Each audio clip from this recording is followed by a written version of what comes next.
दोस्तों, कलयुग के कड़वे सत्य है। श्री कृष्ण ने महाभारत काल में है कलयुग का कैसे वर्णन किया है।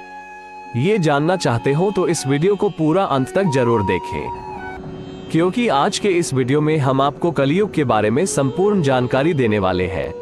महाभारत काल में पांचों पांडवों के मन में कलयुग के बारे में जानने की जिज्ञासा थी।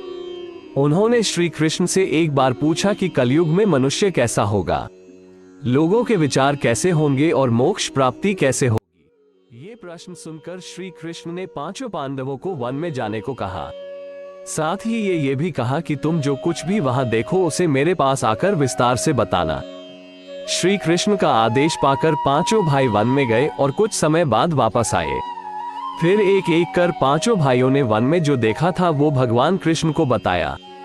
सबसे पहले युधिष्ठिर ने श्री कृष्ण को बताया कि उन्होंने वन में 2 सूंड वाले हाथी को देखा। कृष्ण ने कहा कि कलयुग में ऐसे लोग राज करेंगे जो बोलेंगे कुछ और करेंगे कुछ। ये लोग दोनों ओर से शोषण करेंगे।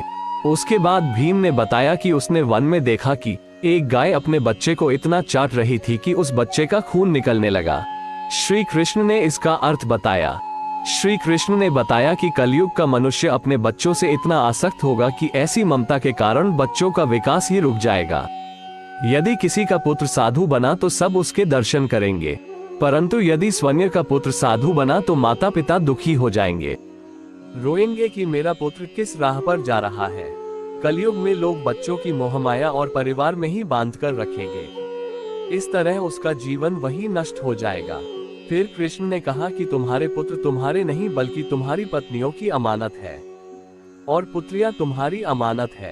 ये शरीर मृत्यु की अमानत है और परमात्मा की अमानत है। इसी तरह भीमसेन के बाद अर्जुन ने बताया कि उसने एक पक्षी को देखा जिसकी पंख पर वेद की ऋचाएं लिखी हुई थी, परंतु वो एक मनुष्य का मांस खा रहा था। ये देखकर मैं हैरान हो गया। श्री कृष्ण ने बताया कि कलयुग में ऐसे लोग होंगे जिन्हें विद्वान कहा जाएगा, किंतु उसके मन में यही होगा कि किसकी जल्दी मृत्यु हो जिससे उसकी संपत्ति को अपना लिया जाए। ऐसे लोग बहुत होंगे जो दूसरे के धन को छीनने को आतुर होंगे। वास्तविक संत तो कोई कोई ही होगा। अर्जुन के बाद फिर नकुल ने श्री कृष्ण को वन के बारे में बताया।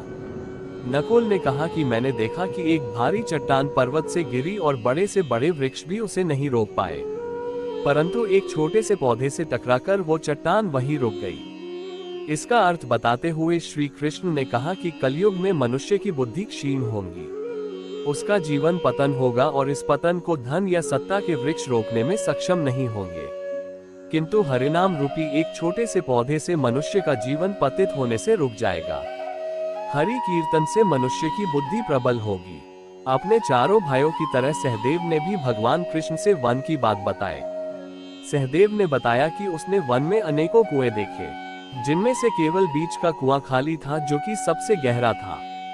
कृष्ण ने सहदेव को इसका अर्थ बताते हुए कहा कि कलयुग में धनी व्यक्ति अपने शौक के लिए पुत्री विवाह में, उत्सवों में बहुतायत में धन खर्च करेंगे, परंतु यदि किसी भूखे को देखेंगे तो उसकी सहायता करने में किसी की कोई रुचि नहीं होगी। इंद्रियों की संतुष्टि, मदिरापान, मांस भक्षण और व्यसन में धन खर्च किया जाएगा।